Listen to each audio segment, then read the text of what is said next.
Okay, this is gonna be a guide for mercenary because I got an extra subscriber, so I have to do it. All right, yeah, my word. And here we go. So basically, you take all the damage, projectile damage, projectile damage, projectile damage. You get strength, so it gives you like 30 life here. Then go full damage, another 100%. This is like 100% also. So you have like 200% damage right off the bat. You're level 18, but you get 6 points or something. So after the cemetery run, you get your 2 passive points for weapons, and then you get 2 other points for whatever, taking the banjo, and you get pretty much here. So now you have your damage, then you get your strength, and if you need dex, you have dex right here. Next step, we rush strength all the way here. We get this life. This is 50 life. Then we get armor and 200% armor against critical hits and 15 strength. So basically this is all life all the way. This is basically giving you 7.5 and 7.5 strength. And all the way here is 5 strength and 25. So that gives you a lot of life for Act 2 because we have the damage. Act 1 we only need the damage. Then we need the life for surviving Act 2. And then later, I would say, the best would probably be to get this evasion rating and battle honored, because if you get a crit, you basically reduce damage by 20%, so you don't get one shot, because that's how I died in Act 2. I got one shot by physical damage. So, and it was probably a crit, because I died. Yeah, so this right here, insane. And also this, just this and this will save you from critical hits that one shots you, at least the one that are physical damage. Actually this one, you could theoretically not go right away to the strength and get this here. That would also work. Yeah, that would totally work too. You could even like go here instead of going evasion rating and stuff.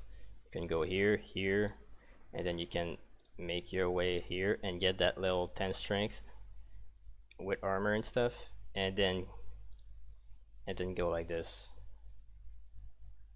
You can also go here, I guess, and then get here. It's faster than this. It depends what your goals is, but yeah, I mean that's fine. Just this is giving you access to this damage nodes that you probably don't need. So that's probably a better tree for Act 2. So let's check it out. You're level, I don't know, like 30, 32 at this point. So that's Act 2. And you get all your strength, your damage. So you have strength damage, and you reduce damage from critical hits, and build armor on your chest piece. Now the second portion is, when you do your run, you start by going to this little cave, right, to get your first support gems, and you use grenade to kill the boss. This boss, when you step out, 3 grenades, attacks, very simple. You get this support gem.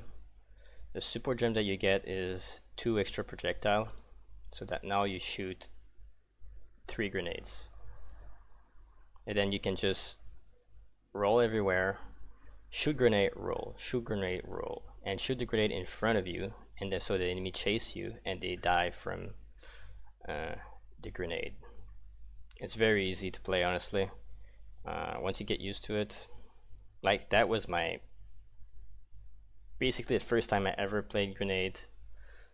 I played mercenary before, but it was not grenade based, and it was super easy. And then once you get this, you get extra, can we see it? Yeah, you get increased area of effect. They tell you to take the increased damage and menace, less area of effect, but more area of effect actually gives you more damage because the 3 will hit instead of 2 with the other one, and even then maybe you're not even gonna hit because the area of effect is lower. So extra area of effect actually gives you damage, and now you do a lot of damage. Now you can clear everything. The next step when you get a support gem is to use this skill right here. I don't know if we see it right, but like that's the skill that does a lot of damage, and it's a pierce, and it's like one attack at a time. You want to put chance to poison, and you want to put, well, in first you probably want to put chance to bleed and then chance to poison.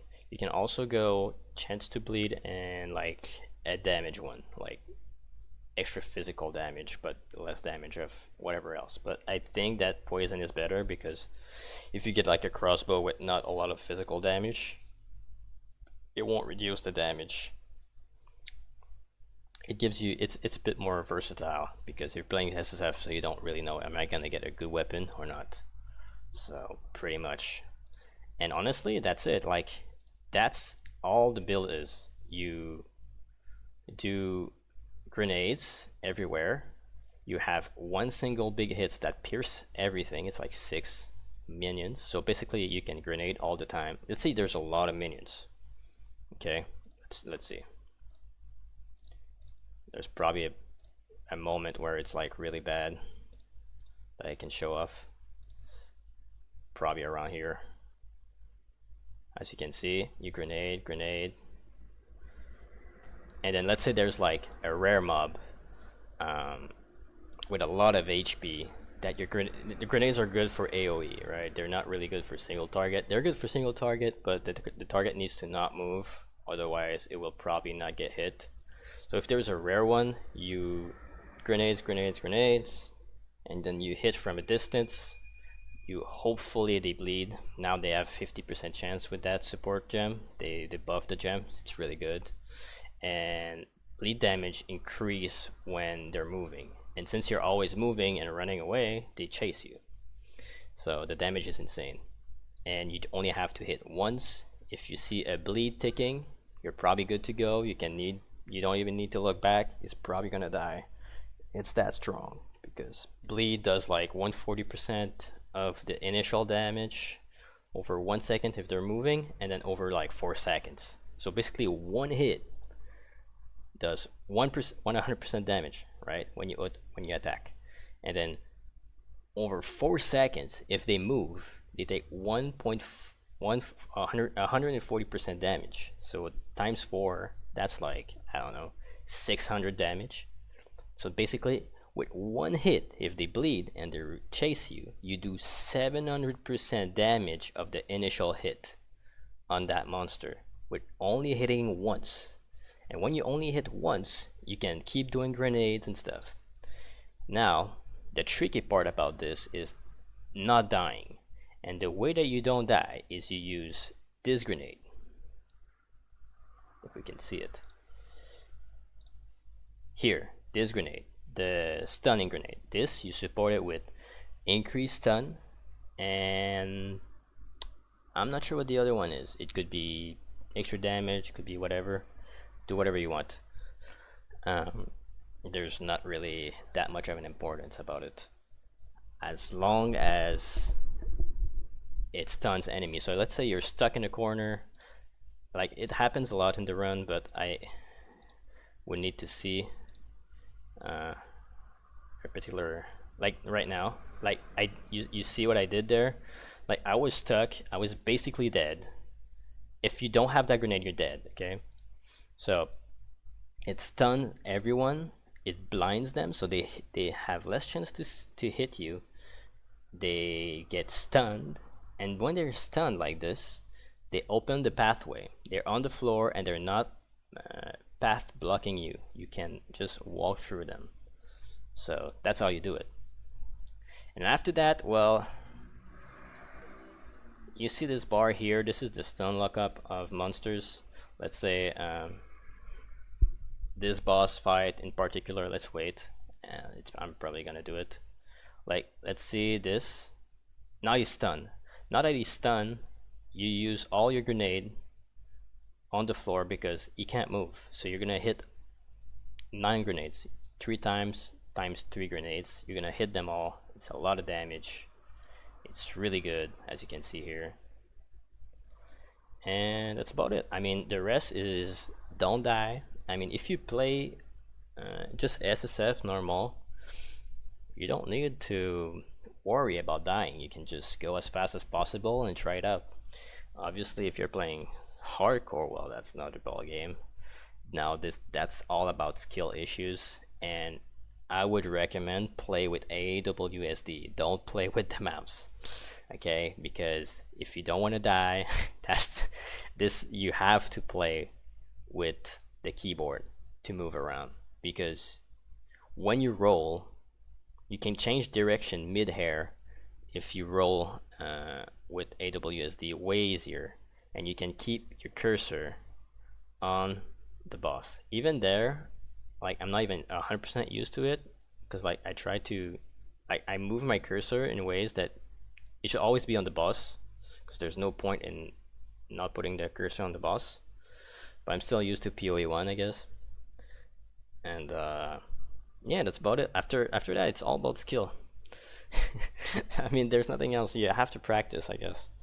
Like, that was my first run. I can probably do way better if I practice more. Do I enjoy it? Yeah. That was like one of the most satisfying speedrun ever, and it's very easy to pick up. And I would say it's very strong late game probably too. And you can literally build full tank after that 200% damage increase in the beginning that I did. After that, I guess you can go full tank. So yeah, that's about it. It's really easy. Let's watch the death. I'll explain why I died a bit. Hopefully it loads. I don't know why it's slow. But my death was probably from a crit. Yeah. Okay, I don't know why it's not loading, but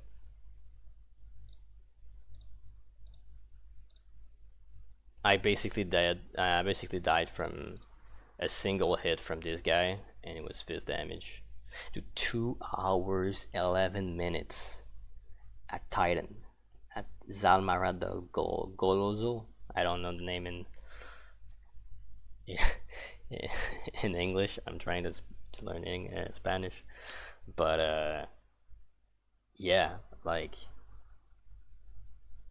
that's fast. Okay, 2 hours at this place is very fast. This is the fastest build I've ever done, the strongest build, and it's for SSF. Very strong, very juiced up, and you don't need anything. You need 3 skills. 3 skills, strength, and a bit of dex. That's it. Alright, peace.